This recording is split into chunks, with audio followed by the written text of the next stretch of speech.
Hey everyone, this is Nick from Mecha Warehouse, and today we're back with weekly update number 86. I can't believe it's Thursday already. Feels like I just did this, but let's dive right in. Week in review. That's what's been going on, things that are coming up, stuff like that.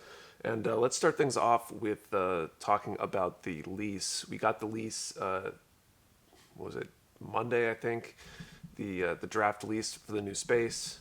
It's already been sent to my attorney. He's already given me feedback back. Thankfully, there haven't been any like major deal breakers in the lease, and we're just waiting for that final, hopefully, confirmation that our requested changes are okay, or some sort of counter offer on what the language should be for those couple of changes. Nothing major, just a few little things here and there. So that's moving in a good direction. We actually went over to the new warehouse space yesterday afternoon, or Wednesday afternoon, I guess, because I don't know when you're watching this, and just to take another quick look around, because the lease on this kind of stuff usually says as is condition. We wanted to make sure that as is good to go. Checked the loading dock plates, checked the bathrooms, took some measurements so we can start planning out layout and stuff like that for when we set up. And so all that seems to be moving along, and I'm really excited for it because this place is, filling up. It seems like we get a little bit more stuff in here packed in each week, and we're going to run out of runway for that pretty soon. In that same vein, last Friday, we ended up doing some rearranging on the shelves. We condensed some items. We try to keep, especially these heavy-duty metal shelves that we've got, we try to keep each bin, especially for kits, one kit per bin because it makes it easier to pick. If you go to that bin location, you grab the item, you got the right item, assuming all the stuff's in order. Because we had so few slots left on the shelf, we took an area and we put things that were very different from each other in the same bin that we maybe only had like a few of or a dozen of, kind of like the low quantity cart, but two items per. And so you might have a Star Wars kit with a Gundam kit or something, things that you should hopefully be able to recognize pretty easily that, yes, I grabbed the wrong one, if you're not paying attention or something. And so the good news there is that it opened up a lot of space and made it possible to get more stuff checked in. I think we've already used up most of that space already, so the next week or two worth of restocks are going to probably still be a struggle, but we're working on it, and we're moving in the right direction, I think. And thankfully, we'll hopefully have a lease signed in the next few days, maybe, if it all goes well. And once that's done, we can start routing our shipments to the new place. We can start getting stuff set up at the new place, and hopefully be moving soon. So I'll be looking forward to an announcement on that, because we'll probably shut down the website for a week or something during the move. One other thing, since I just mentioned the website, the website, people have been asking about accounts for ages. Hey, I want an account. I want to be able to log in, see all my orders and all that kind of stuff. I've been really hesitant to. I wanted to research, what comes with that in terms of like, does it save credit card information? Is there any other downsides to it? Anything that has to be configured? And I finally got around to / was bugged enough that I hit the button to turn it on earlier this week. So the accounts are now enabled on the website. If you haven't seen it yet, you can log in. If you've used all your the same email for all your orders, all that information should be in there when you create an account, so you can get all that old information. If you've used multiple emails, they will not be merged into one place, and as far as I know, there's no way for us to merge that information. But if you have any issues, anything's missing, whatever, feel free to reach out, and we can try to help you with that. And I'm hoping that's helpful. My one recommendation, though, is if you have any resistance at home to your gunpla buying habits and need plausible deniability, don't create an account, because when you see your 50 orders or whatever it is that you've placed, then you'll know how many orders you've placed, and you can't say, I don't know. Anyway, moving on, the two other topics for Week in Review this week. We posted a video on Wednesday that was our kind of judging behind the scenes for the Skill Builder Challenge. The Skill Builder Challenge is a contest we do periodically on the Discord. The theme this time was display bases. So Dylan, Patrick, and myself kind of got together and judged the 6 entries we had for the beginner category. The advanced category was, we had 1 entry, and it didn't really follow the rules anyway, so we just kind of ignored it. But we judged those entries. There were some great builds and I think some inspiring stuff there, so worth checking out if you haven't. And then finally, I know I've mentioned numerous times on here that the Pband Master Grade Jesta Cannon is one of the kits that I really I need, because I missed it years ago when it last came out in Pband. So thank you to the half dozen plus people that have DM'd or emailed me since the Pband drop for tonight, the day we're filming this Thursday, have messaged me to say, hey, 9 o'clock tonight, it's dropping. So thank you. I'm going to try my best to get on that. But I appreciate you guys remembering and trying to help me out by letting me know, especially where I don't track Pband super closely these days. Next up, Nick's Tips. This week we're going to completely change gears, and I want to talk about those little logos in the corner of the box, the blue and red ones, just because I think it might be helpful for people. If you look at any kit box, there's basically a little Bandai logo in the corner, and it's either blue or red. And what that means is essentially the red is the old logo.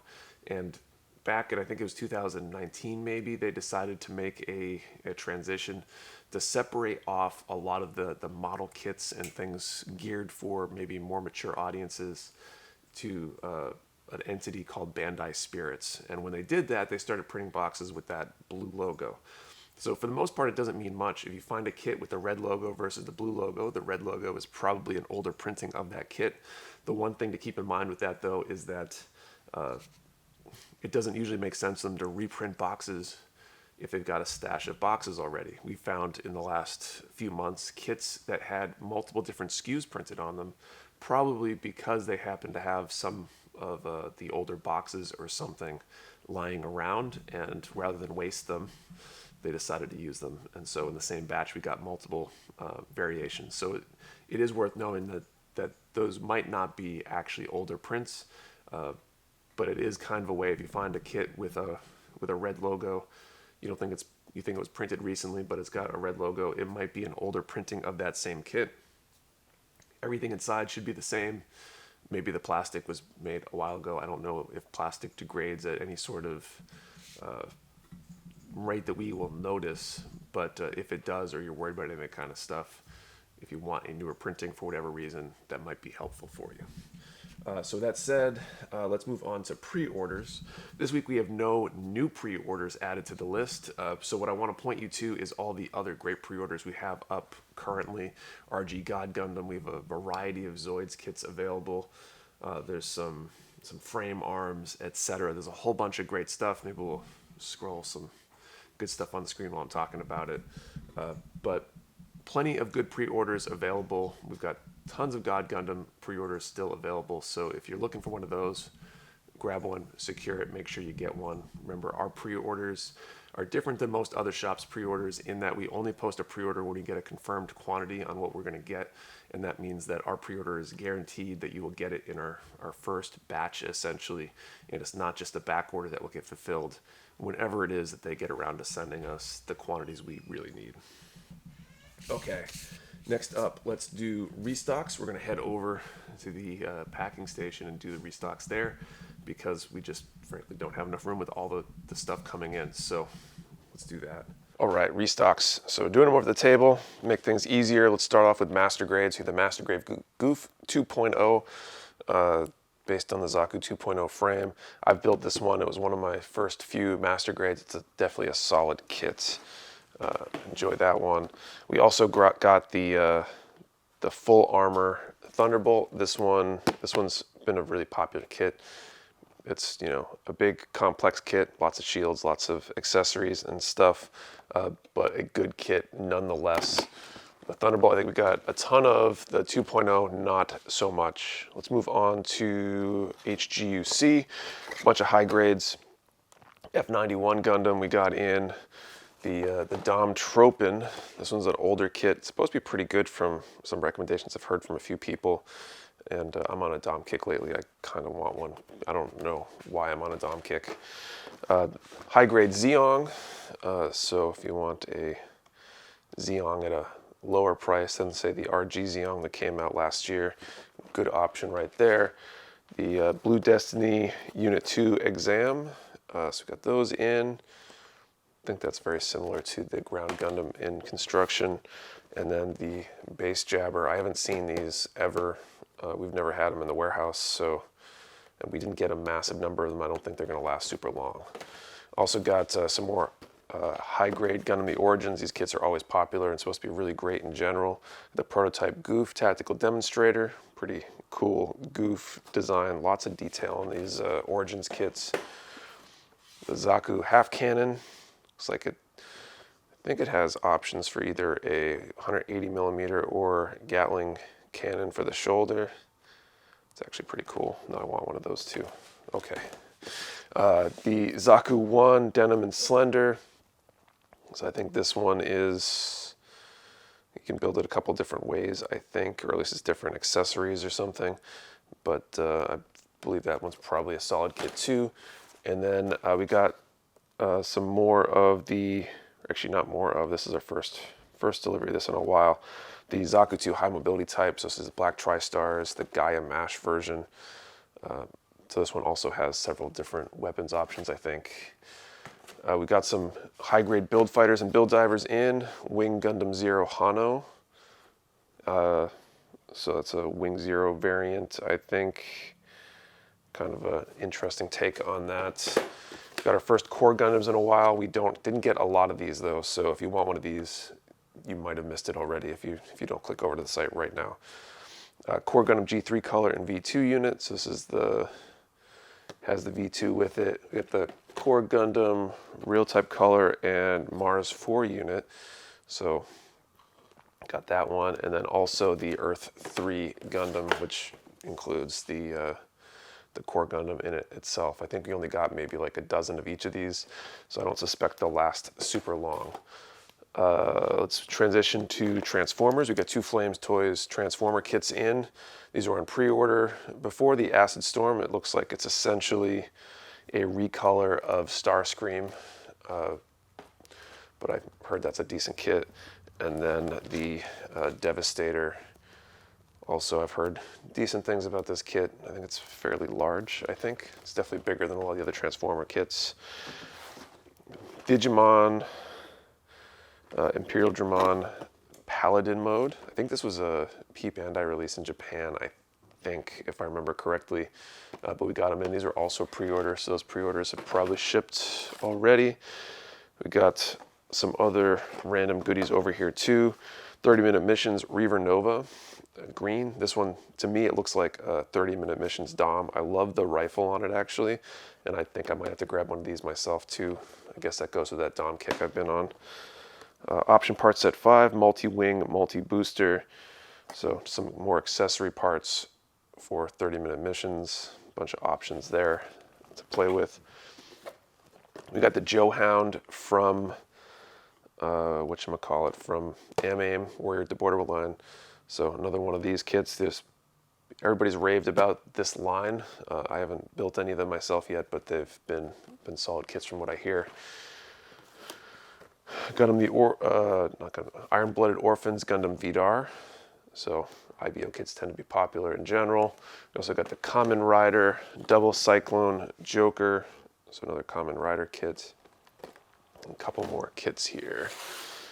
We've got some more action-based 5 clears in. And system base 1, this is the gunmetal. This is the gunmetal version. So this is probably the easiest one in terms of not needing to paint it and having it look good out of the box. So if you didn't want to paint one of the black or whites, that would be a good option there. We also got a bunch of paints, tools, and accessories. Looks like we got some more Tamiya Weathering Master in stock, C and F.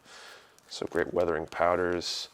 We got these X-Board action bases. These are from Sentinel, I think.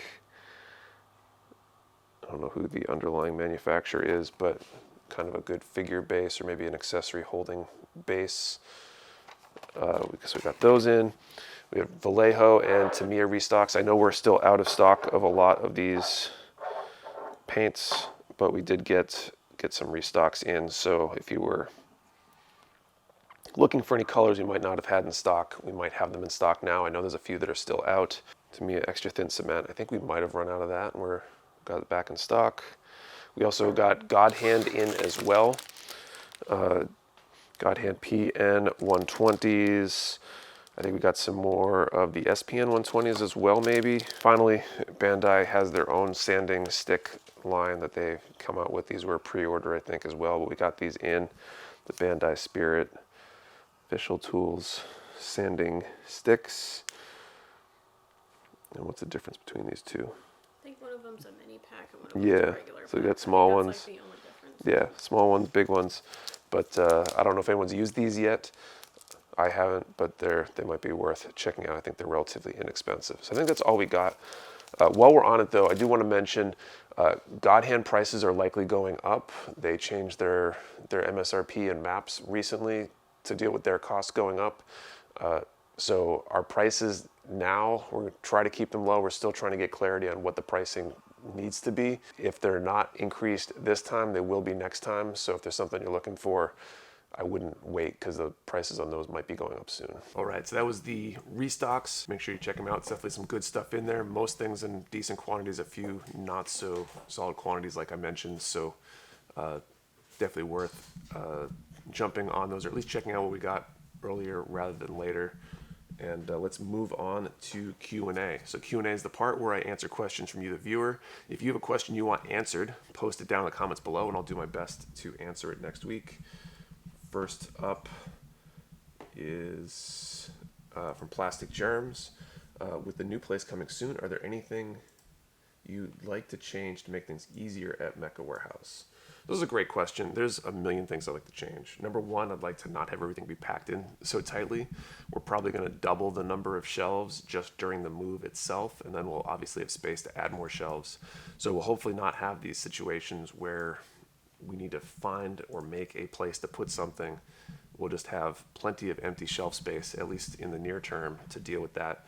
We're also going to increase our efficiency. We'll be able to do a little bit narrower aisleways while still being better than how things are packed in right now, with things down the center of our wider aisles and things like that.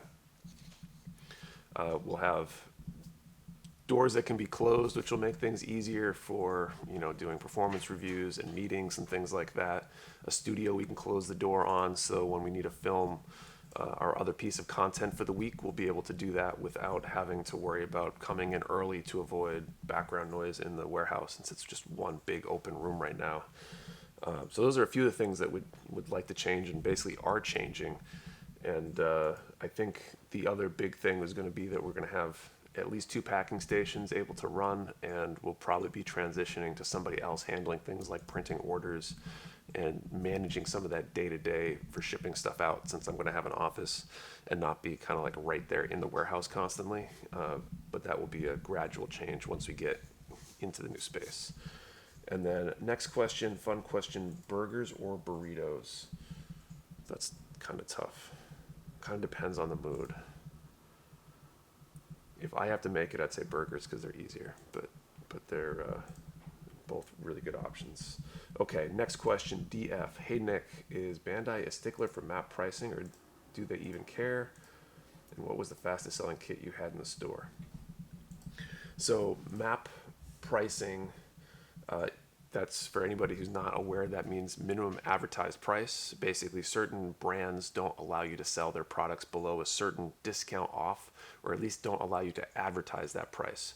So you could use a discount code and put it on sale, and that's fine. But if you put that price on the website, then you're violating that policy.